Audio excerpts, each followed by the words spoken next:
O que você faz quando precisa modelar diferentes alturas de revestimentos em uma parede no Revit? Se você tem dúvidas ou não sabe o que fazer dessas situações, então se liga nesse vídeo.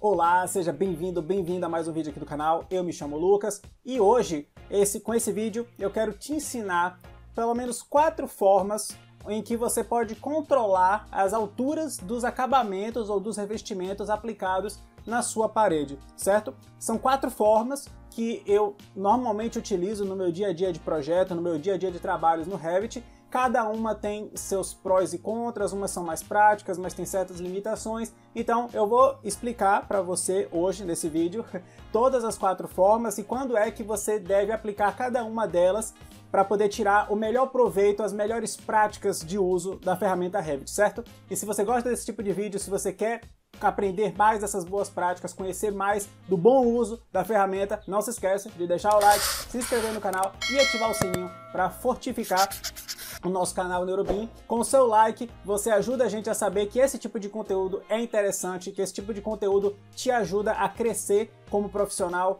E com a sua inscrição, você ajuda a gente a atingir a nossa meta de 1000 inscritos, que a gente está tentando bater até o final desse ano agora, de 2022, certo? Então dá essa força pra gente, que com certeza você vai receber em dobro, certo? Sem mais delongas, vamos para o nosso vídeo. Bom, cá estamos então no nosso Revit. Eu criei aqui um modelo bem simples com os 4 tipos que eu vou explicar hoje ao longo desse vídeo.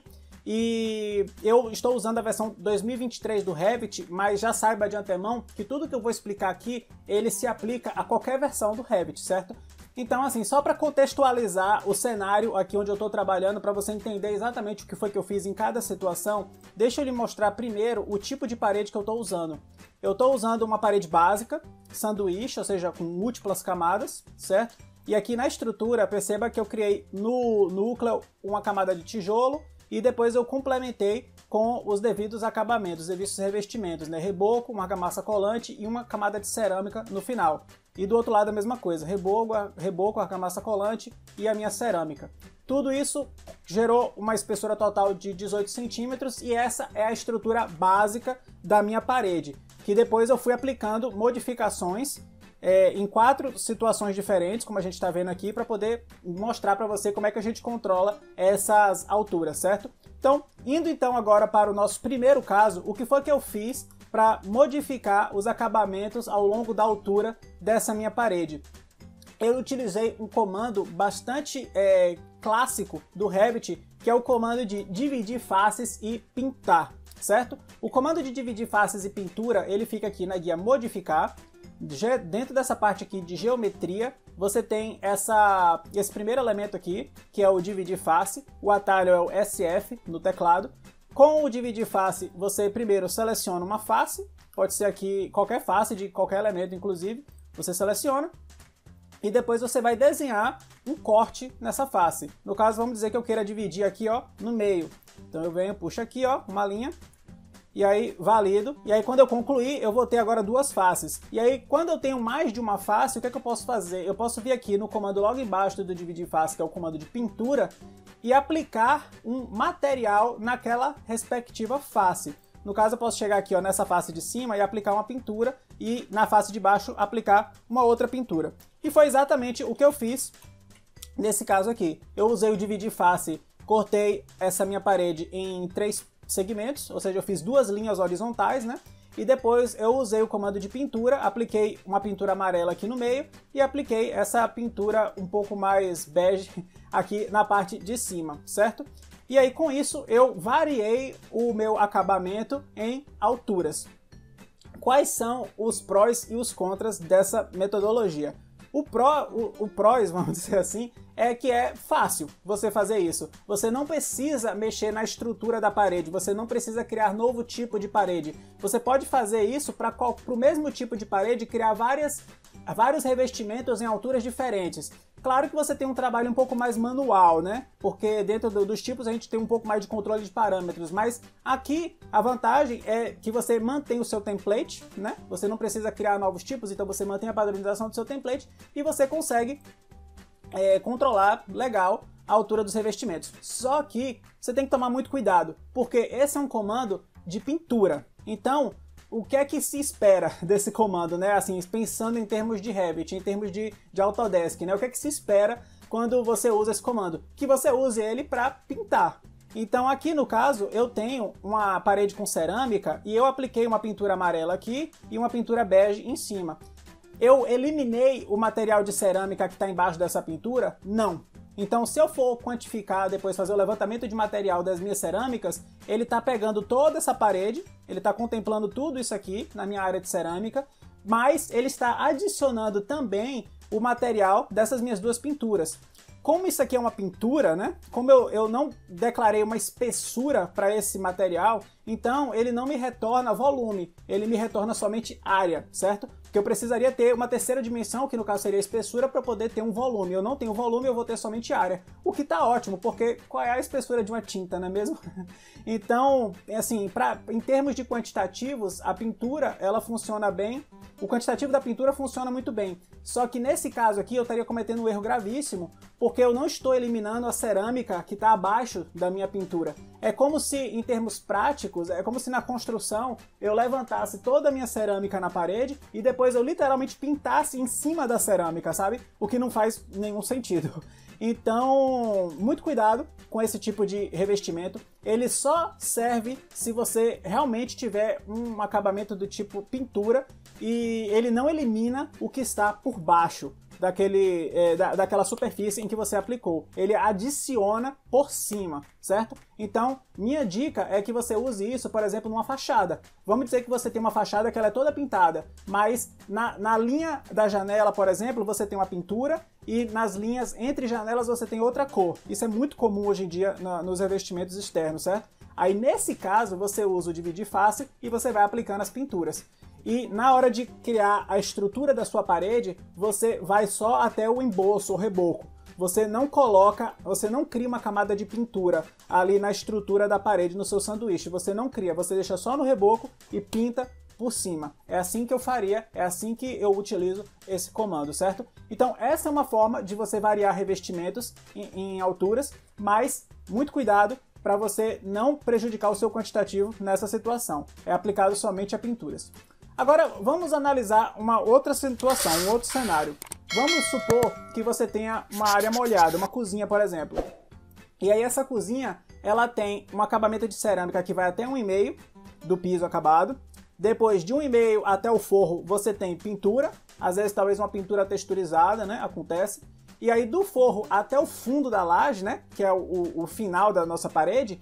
Do forro até o fundo da laje a gente não tem acabamento nenhum, porque é uma área que ninguém vai ver, então eu não preciso pintar uma área que não vai ser visível, certo? Então, nesse cenário, nós temos numa única parede 3 revestimentos diferentes. Cerâmica até 1,5, pintura até o forro e nada, só o reboco, o revestimento argamassado até o fundo da laje, certo? Como é que você controla isso? Não dá para fazer com pintura, porque eu não vou conseguir remover material com pintura, eu só vou adicionar. Então a primeira opção já está descartada. Quais são as soluções então que o Revit me traz para esse tipo de cenário?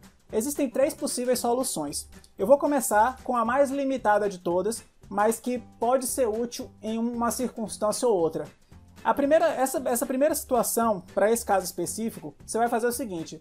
Você vai pegar a sua parede, você vai entrar lá em editar tipo, e aí você vai vir aqui na estrutura, você vai editar. Onde tem aqui ó, a visualização, você expande, e aí ele vai mostrar primeiro a visualização de planta. Como você enxerga essa parede numa vista de planta. Você vai alterar essa visualização para enxergar cortada. Então agora a gente não enxerga mais a parede de cima, a gente vai enxergar ela numa seção, certo? E aí a gente vê ela dessa forma. E aí você vai clicar nesse botãozinho que tem aqui, ó, modificar. Quando você clica em modificar, você pode fazer o seguinte, você pode se aproximar aqui do topo da sua parede e você pode selecionar essas arestas de topo aqui, ó, tá vendo? E aí quando você seleciona essa aresta, você pode prender, fechar ou abrir esse cadeado. O que isso significa? Isso significa, quando eu fecho o cadeado, quer dizer que a altura dessa camada ela vai ser controlada pela altura da parede como um todo. Então, se a minha parede aumenta 1 metro, essa camada vai acompanhar a altura dessa minha parede. Mas quando eu abro o cadeado, aqui ó, quando eu abro, Aí eu estou dizendo ao Revit que a altura desta camada especificamente, ela é controlada individualmente. Eu controlo ela fora da altura da minha parede. E aí perceba que eu apliquei, para essas duas camadas aqui externas, ó, eu apliquei o meu cadeado. Quer dizer, eu abri o meu cadeado, certo? E aí vamos ver agora o efeito disso lá no nosso modelo. Quando a gente abre o cadeado, eu tenho aqui então a altura da minha parede, a altura de 8 metros, está controlada aqui em cima. Mas eu tenho também aqui, ó, a opção de controlar essa altura intermediária. Eu não sei por que ele mantém a visualização aqui, ó, do revestimento. Teoricamente era para eu estar enxergando aqui o meu reboco, era para estar acinzentado essa parte de cima, já que a minha cerâmica está só até essa parte aqui de baixo. Eu não sei se é um defeito de visualização gráfica da parte de 3D, mas se a gente olhar, por exemplo, numa vista de corte, ó, se eu chegar aqui no corte, traçar um corte aqui nessa parede, a gente vai ver, ó, vou até aumentar o nível de detalhe, só para a gente enxergar as camadas. A gente vê aqui, ó, nessa parede que o meu revestimento cerâmico e a minha argamassa colante está vindo até aqui, e eu estou subindo só com o meu reboco, certo? Então, em termos de quantitativos, estaria quantificando perfeitamente. Em termos visuais, talvez não funcione muito bem. Mas é uma solução, é uma forma de você controlar a altura de um revestimento de uma forma independente. E você não precisa criar um novo tipo de parede para fazer isso. Você pode aproveitar o mesmo tipo de parede, tendo a atenção só de fazer esse ajuste aqui. Inclusive, a gente pode controlar aqui por essa cota, tá vendo? Ele abre a possibilidade da gente editar esse campo, que é a distância da extensão superior. Então vamos dizer que eu quisesse que ficasse aqui, ó, 2 metros abaixo, ó. Aí ele controla essa distância aqui, através desse parâmetro, certo? Qual é a limitação desse comando? Por que eu digo que ele é o mais limitado? Porque perceba que se eu tiver, por exemplo, 3 acabamentos diferentes, como o exemplo que eu citei mais cedo, eu não tenho como controlar 3 alturas diferentes, sabe? Esse comando ele é limitado a no máximo 2 alturas. Então eu posso controlar a altura aqui da cerâmica, mas se eu quisesse, por exemplo, ir com uma pintura até uma certa altura, eu não teria como fazer isso. Então acaba que não atende essa situação. Fora que também, no caso da pintura especificamente, né, ela ia nascer no topo da cerâmica e ia até o fundo, ia até a altura do meu forro. Então eu não tenho como controlar, por exemplo, o nascimento de um revestimento numa determinada altura. Então, para esse caso que eu citei, esse exemplo, essa aplicação aqui não funciona. Mas, se fosse o caso, por exemplo, de uma cozinha em que a cerâmica vai até o forro e acima do forro a gente tem só o reboco, por exemplo, ou só o tijolo, eu poderia controlar usando esse tipo de comando aqui, porque eu só tenho 2 alturas, o bloco, que vai até o fundo da laje, e o meu revestimento, que vai até o forro. Pronto. E aí, quando eu tenho mais de 2 alturas, eu entro então nessas 2 opções que a gente tem aqui agora. A primeira é a opção de parede empilhada. Talvez você já tenha usado, né, porque é um comando bastante comum no Revit. Sempre que a gente entra aqui em arquitetura e a gente clica em parede, nós temos primeiro a opção de parede básica, que é a parede mais comum, que todo mundo quando começa a usar o Revit aprende a usar primeiro, é parede básica. Então é a parede que você conhece, com certeza. Nós temos as paredes cortinas, que também são bastante conhecidas, tem uma ampla gama de aplicação dentro do Revit. E nós temos as paredes empilhadas. Para quem nunca usou parede empilhada, entenda a parede empilhada como uma parede básica em cima de outra parede básica, certo? E ela é literalmente isso, ó. Perceba que eu criei esse tipo, que é exatamente esse aqui, molhada seca, e se a gente vier aqui em editar tipo e clicar em estrutura, a gente vai ver que eu apliquei primeiro até a altura de 4 metros a parede da área molhada, e acima da minha parede da área molhada eu apliquei a parede da área seca, que tem altura variável. Por que variável? Porque depende da altura da minha parede toda, certo? Nesse caso, como essa parede aqui tem 8 metros de altura, então até 4 eu estou indo com a parede da área molhada e acima dos 4 eu estou indo com a minha parede da área seca. Então, como são 8 metros, eu tenho mais 4 de parede de área seca. Se minha parede tivesse 7, eu teria 3 metros de parede de área seca. Se tivesse 6, eu teria 2 metros de parede de área seca. É assim que funciona. Você sempre vai ter uma altura que ela é variável e as demais elas são fixas. E eu digo demais porque pode ser que tenha 3 tipos de paredes aqui. Você pode fazer uma parede até uma altura, depois uma outra parede, depois uma terceira parede. Nesse cenário, se fosse 3 paredes, uma era variável e as outras 2 teriam que ser fixas. Aí poderia ser a de cima e a de baixo fixa, a do meio variável, as 2 de baixo fixas e a do topo variável, a de baixo variável e as 2 de cima fixas. A composição você que escolhe, certo? Mas é assim que funciona uma parede empilhada. E aí, nesse caso, eu posso fazer a composição perfeita desse exemplo que eu citei. Eu posso criar uma parede básica que tem a minha cerâmica, e aí eu poderia chegar aqui ó, e colocar 1,5 m, ó, certo? E aí eu poderia chegar com a minha parede da área seca, que é a parede com pintura, e colocar aqui a altura até o forro. Vamos dizer que meu forro esteja a 2,30. Então eu colocaria aqui a altura de 2,30 e depois eu ia colocar o terceiro com uma altura variável, que seria a altura até o fundo da minha laje de uma parede que é só o bloco, certo? E aí desse jeito eu teria 3 alturas de revestimento, cada um nascendo na sua elevação certinha e a parede como um todo funciona perfeitamente. Qual é a dificuldade então de usar a parede empilhada? A dificuldade da parede empilhada é que ela gera um certo trabalho para padronizar o seu template. Porque primeiro, perceba que para eu construir a parede empilhada, eu preciso ter todas as paredes básicas que vão compor a parede empilhada. Então nesse cenário da cozinha que eu expliquei, eu teria que primeiro criar 3 paredes básicas, certo? Área molhada, pintura e depois só bloco. E aí depois eu teria que pegar esses 3 e criar um outro tipo que é a minha parede empilhada. Só que o problema vai muito além disso. O problema é que, a depender da situação, como uma parede ela divide 2 espaços, pode ser que você tenha que criar muitos tipos diferentes. Vamos pensar, por exemplo, uma cozinha em que de um lado ela separa a sala. Não, vamos pensar numa parede em que de um lado ela separa a cozinha e do outro ela separa a sala. Agora vamos enxergar os acabamentos de cada lado. De um lado você tem cerâmica, pintura e nada. Do outro, você tem pintura e nada. Então isso é um tipo, é uma parede empilhada, certo? Agora vamos pegar ainda dentro dessa cozinha uma outra parede que divide a cozinha de um apartamento e a cozinha de outro apartamento. Então ela é igual dos 2 lados. E aí eu tenho que criar um segundo tipo, certo? De parede. Uma para dividir sala e cozinha e outra para dividir cozinha e cozinha. Agora vamos supor também que essa cozinha ela tem uma parede que divide área externa e área interna. Então cozinha e fachada. Então é um terceiro tipo de parede empilhada. E vamos dizer ainda que essa cozinha também divida, por exemplo, a circulação, entendeu? A circulação e a parte interna. Então você tem acabamento da circulação de um lado e acabamento da cozinha do outro. E isso eu estou falando só dentro do cenário da cozinha. Mas se você for usar desse conceito para todo o apartamento ou toda a edificação, você tem muitas variações. Agora vamos para a sala. Aí você tem sala e quarto. Aí você tem sala e área comum. Sala e área externa, entendeu? E agora vamos imaginar que a sua fachada ela muda também com as alturas. Como é que vai compondo isso? Então assim, você tem um trabalho muito grande de criar todos os tipos variando dentro daquela tipologia, dentro daquele edifício que você está montando, sabe? E depois, quando você for construir outro edifício, vai mudar os materiais, você vai ter que mudar tudo de novo. Você vai ter que reconstruir tudo de novo, porque não são mais as mesmas composições, certo? Então você acaba tendo um trabalho muito grande de poder padronizar um template que você possa estar sempre utilizando. Você vai estar o tempo inteiro refinando e mudando o seu template para poder se adaptar a cada edifício, a cada novo projeto que você for pegar. Isso a longo prazo é muito trabalhoso, certo? Então esse é o problema das paredes empilhadas.